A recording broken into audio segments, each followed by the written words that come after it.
पहली बार मैं अमेरिका गया था 1985 में और तभी ऑरलैंडो जाने का मौका हाथ लगा था। हिंदी के सुपरिचित कवि डॉक्टर ब्रजेंद्र अवस्थी और श्री सोम ठाकुर मेरे साथ थे। दरअसल तब मैं अमेरिका की संस्था अंतर्राष्ट्रीय हिंदी समिति से जुड़ा था और उसके तत्वावधान में हम हिंदी कवि सम्मेलनों का आयोजन कर रहे थे।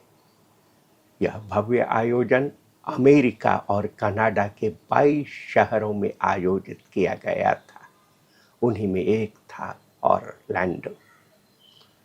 कोई ऑरलैंडो जाए और वहां के डिज्नी वर्ल्ड न हो आए, यह न तब हो सकता था और न आज हो सकता है। अवस्थी जी और सोम जी दोनों के साथ ही मैं पहली बार डिज्नी वर्ल्ड गया था। तब युवा था और मेरे दोनों साथी अधेड़। और वहां पहुंचकर हम सभी मानो बच्चे हो गए थे। दशकों बाद फिर वहां गया तो इस बार मेरे साथ मेरी पत्नी और दोनों बेटियां थीं। समय के साथ डिज्नी वर्ल्ड में बहुतेरे बदलाव हो चुके थे। आर्टिफिशियल इंटेलिजेंस तथा अन्य तकनीकों का उपयोग कर अनेक नए कार्यक्रम तैयार किए गए थे।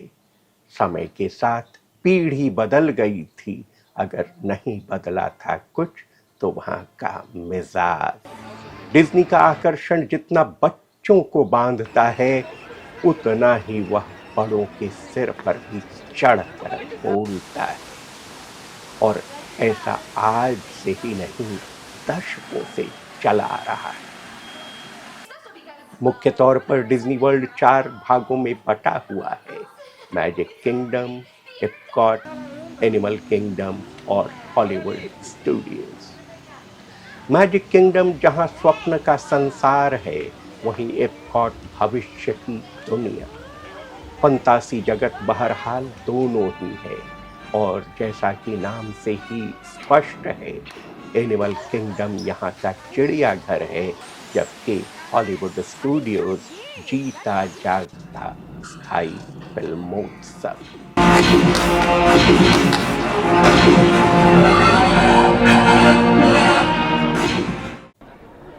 मैजिक किंगडम में प्रवेश करते ही आपके कदम मेन स्ट्रीट यूएसए नामक प्रशस्त पथ पर आ पड़ते हैं, जो सीधा आपको सिंड्रेला कैसल की ओर लिए जाता है।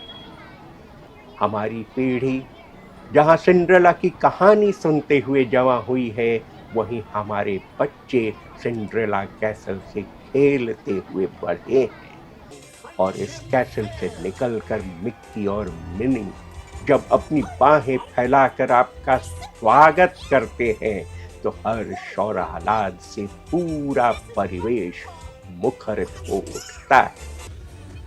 न जाने क्या है इस मिक्की माउस में जो लोगों को दशकों से अपना दीवाना बनाए हुए है।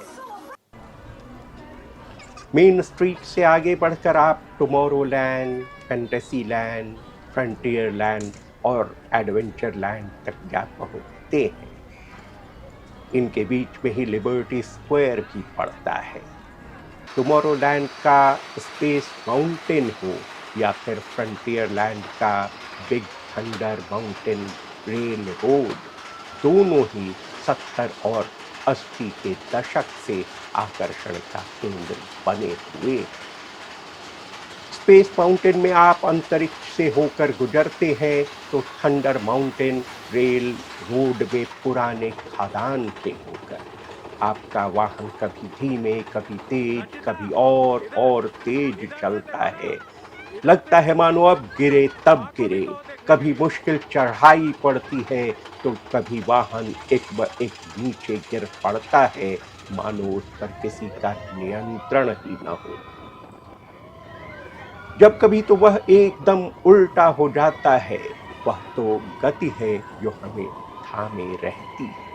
ऐसे में कमजोर दिल के आदमी के तो प्राण ही निकल जाए, फिर भी लोग हैं कि उस पर चढ़ने को लालायत रहते हैं। गति हमेशा से रोमांच पैदा करती रही है।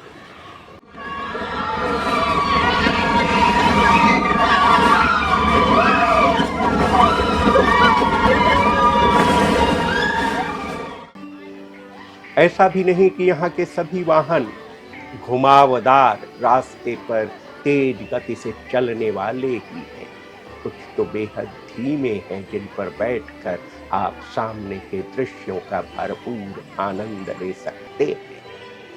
मैजिक किंगडम के it is a small world में आप नौका विहार का मजा लेते हुए दुनिया भर के गुड्डे गुड़ियों को उनकी पोशाक में नाचते गाते पाते हैं, तो एप्कॉट के लिविंग विद द लैंड में आप धरती के विभिन्न भागों के पर्यावरण को देख पाते हैं।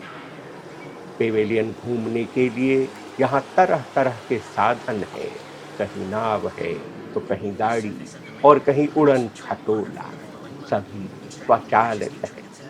उनमें घूमना आसान ही नहीं, इससे समय की बचत भी होती है और इस कारण थकान भी नहीं होती। ऊपर से किसी स्थान पर भीड़ भाड़ की संभावना नहीं रहती और सभी को सभी कुछ देखने के लिए समान वक्त मिलता है। सरसता बनी रहती है तो अलग। डिज्नी वर्ल्ड के एक भाग से दूसरे भाग तक जाने के लिए बसें और जलपोत हैं, तो किसी एक भाग में विभिन्न स्थानों पर आने जाने के लिए रेलगाड़ी और बग्घियां, यानी आवाजाही में भी आप सवारी का मजा उठा सकते हैं।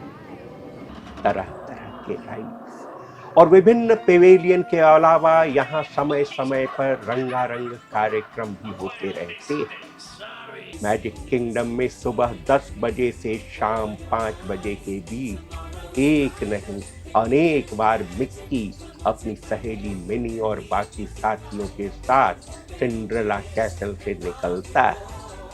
शाम 3 बजे इन सभी किरदारों की शोभा यात्रा भी निकलती है।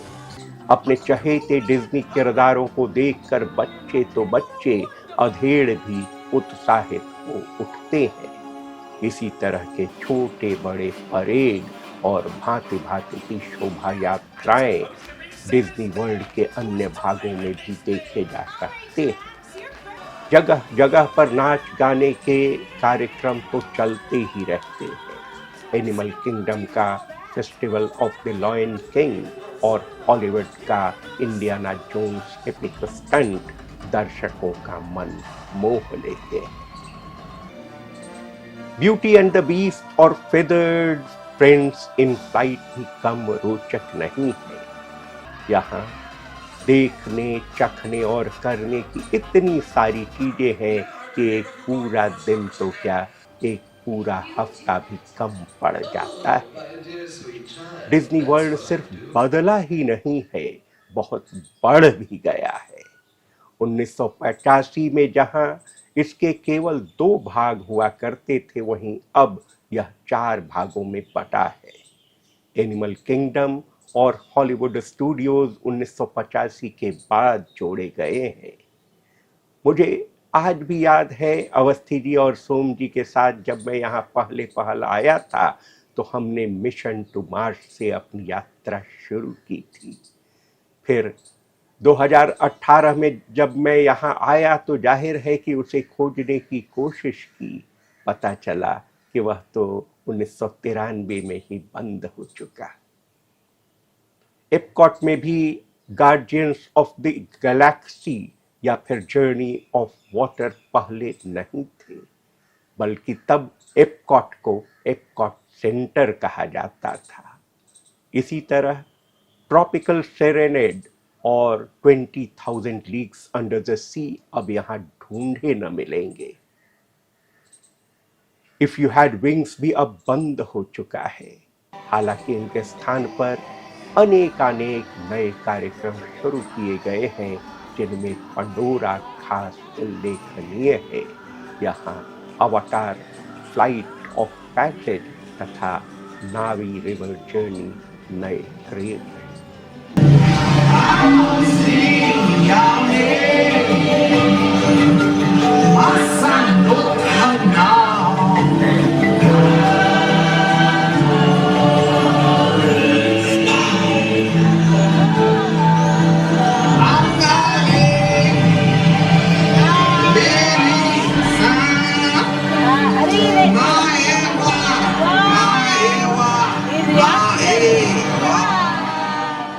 पहले जहां डिज्नी वर्ल्ड रात 8 बजे ही बंद हो जाया करता था, वहीं अब यहां का अंतिम कार्यक्रम रात 9 बजे शुरू होता है। दिन की समाप्ति लाइट एंड साउंड तथा आतिशबाजी से होती है।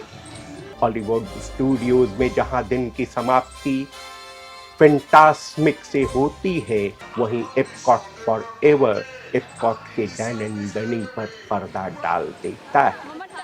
एनिमल किंगडम में ट्री ऑफ लाइफ रात में जीवंत हो उठता है और मैजिक किंगडम में 9 का घंटा बजते ही हैप्पीली एवर आफ्टर का आरंभ हो जाता है और जिस भावभीनी विदाई के साथ इसका अंत होता है वह रोमांच पैदा कर देता है और हमें एक ऐसी मीठी याद से बांध लेता है जो फिर से आने का मनोहार भी है।